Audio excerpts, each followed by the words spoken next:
میں نے کہا جی نہیں مجھے نہیں قبول, I will not be a half a winner. یہ میں دنیا کو بتاؤں گا کہ یہ ہماری ڈیفیٹ ہو گئی ہے اگر یہ ہوگا.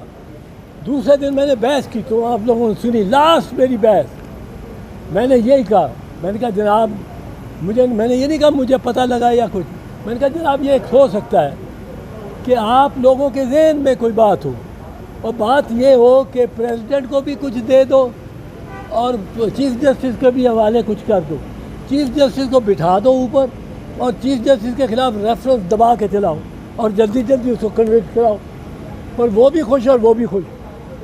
میں نے کہا سر there will be no half winner or half loser. There has to be a winner. If I don't win, I lose. I don't care.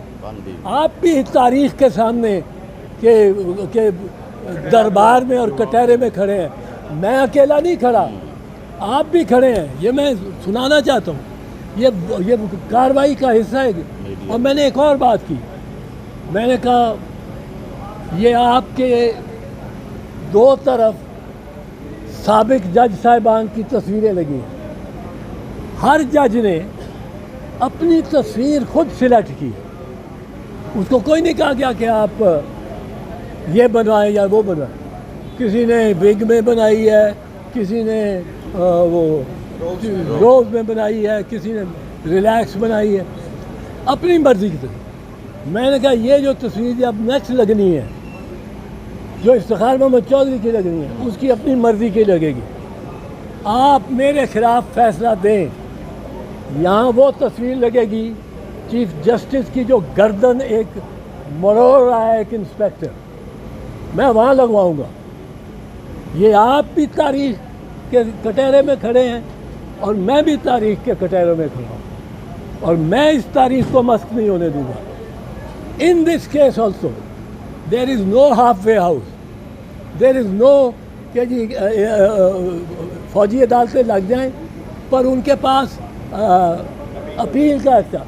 بھائی فوجی عدالت کیا ہے؟ میں سمجھو فوجی عدالت ہوئی ہے بیٹھ, میں نے وردی پہنی ہوئی ہے, میں ایک کرنل ہوں یا بریگیڈیئر ہوں, میں کسی ڈسپلن کا پابند ہوں کہ نہیں؟ وہ سپیریئر لوگ وہ فوجی ہیں, ان کے ڈسپلن کا میں پابند ہوں.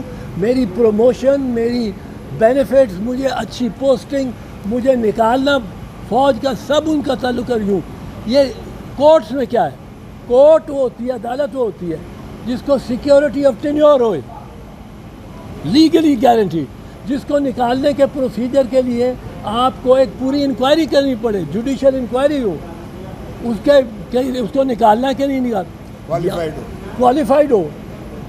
اب یہ یہاں آپ فوجیوں کو بٹھا رہے ہیں عدالت, فوجی اور عدالت یہ آپس میں ضد ہیں. they are not acceptable.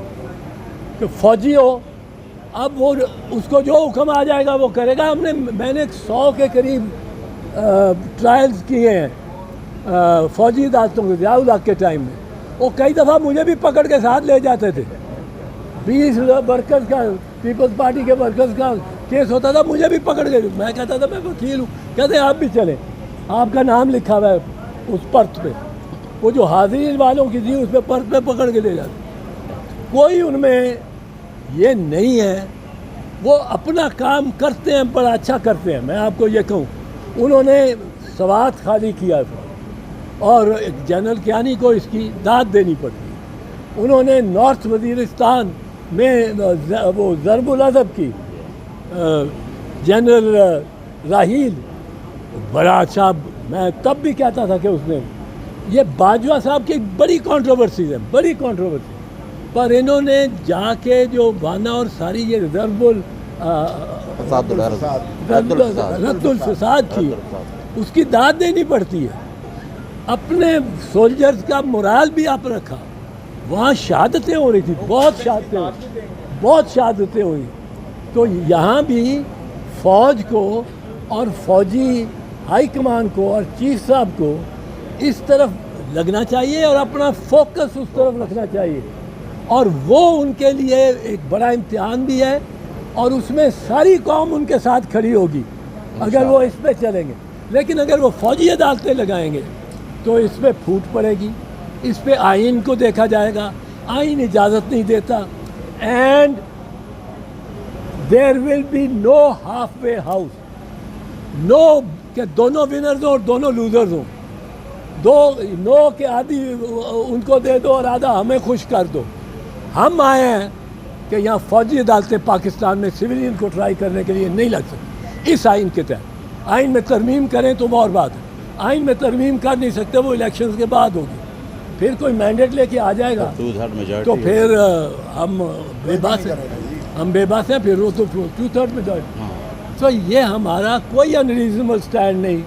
But اگر عدالت یہ سمجھتی ہے یا کوئی چیف صاحب کے ذہن میں ہے کسی نے ڈال دیا کہ وہ اپیل کا حق دے دیں، فوجی وہی رہے، وہ کرنل صاحب جو نہیں ہٹ سکتا سپیریئر آرڈر، فوجی بھی وہی رہے، پروسیکیوٹر بھی وہی رہے، عدالت بھی وہی رہے، وردی میں بیٹھا ہوا ہو.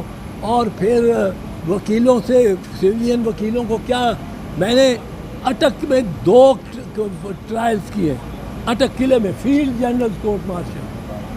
وہاں جو انہوں نے فیصلہ کرنا ہوتا ہے، فیصلہ کنفرم کس نے کرنا ہوتا ہے؟ فیصلہ کنفرم کرنا ہوتا ہے آرمی چیف نے. اس وقت تک وہ سنا بھی دیں کنوکشن گلٹی، اس کو کنفرمیشن آرمی چیف نے، نہ جس نے بحث سنی، نہ جس نے ملزموں کو دیکھا، نہ جس نے کوئی اندازہ لگایا کہ یہ تو بیچارہ غریب یوں ہی پھنس گیا لگتا ہے. کوئی اس نے کیا، اس نے یا اس کو ہر ملزم کے سامنے انڈورسڈ لکھ دینا یا ناٹ انڈورس، تو اس کے سامنے تو بحث بھی نہیں ہونی جس نے فائنل فیصلہ کرنا. 1 ونر اینڈ 1 لوزر. انہوں نے جج صاحبان نے کہا ہے کہ ہم ان معروضات کو کنسیڈر کر کے اب یہ جو ہے اگلی تاریخ ابھی بتائیں گے تھوڑی دیر میں انشاءاللہ. اور ہمیں یقین ہے چودھری اعتزاز احسن نے کہا کہ میں توقع، ایک منٹ ہے، چودھری اعتزاز احسن نے کہا کہ یہ ان کا حکومت کا، وفاقی حکومت کا، اٹارنی جنرل کا صرف ایک مقصد ہے، یہ آپ کو مانے کرنا چاہتے ہیں آپ کو کہ آپ ایک عظیم فیصلہ نہ دیں، اور وہ عظیم فیصلے سے محروم رکھنے کے لیے آپ کو یہ ہیلے بہانے سے تاریخیں لے رہے ہیں. یہ چودھری اعتزاز احسن نے برملا کھلی عدالت میں کہا. اچھا، میں آپ کو آپ کی اجازت سے ایک 2 باتیں کرنا چاہتا ہوں. ایک، اگر ججز کا یہ خیال ہے یار، قیوم صدیقی ذرا سن لیں، میں آپ کو ایک چیز بتاؤں. جب میں کر رہا تھا 13 ججز کے سامنے افتخار محمد چودھری کا کیس، تو جب ختم ہونے لگی بحث تو ہمیں یہ اطلاع ملی 2 دن پہلے، اور میری نیکسٹ ڈے فائنل آرگومنٹ تھی. انہوں نے کہا تھا نہیں، وہ میری ذرا سن لیں. اب وہ فائنل ڈے پہ ہمیں چودھری افتخار صاحب نے کہا، ان کے کچھ وکیل جج ان کو بتاتے تھے، ان کے کلیگ سے، انہوں نے کہا یہ فیصلہ ہو گیا ہے، اب بڑا اچھا فیصلہ ہو گیا، یہ فیصلہ آ رہا ہے. کہنے لگے کیا؟ میں نے کہا کیا؟ کہ وہ کہتے ہیں بحال کر دیتے ہیں جج صاحب کو، اور بحال رکھتے ہیں ان کے خلاف ریفرنس کو. So president also winner and chief justice also winner. یہ ون دونوں کے لیے کر لیتے ہیں کہ چیف جسٹس بحال ہو جائے گا، اور ریفرنس اس کے ساتھ جو سپریم جوڈیشل کاؤنسل میں جس کو ہم نے چیلنج کیا تھا، یہ رہ جائے گا. People and constitution.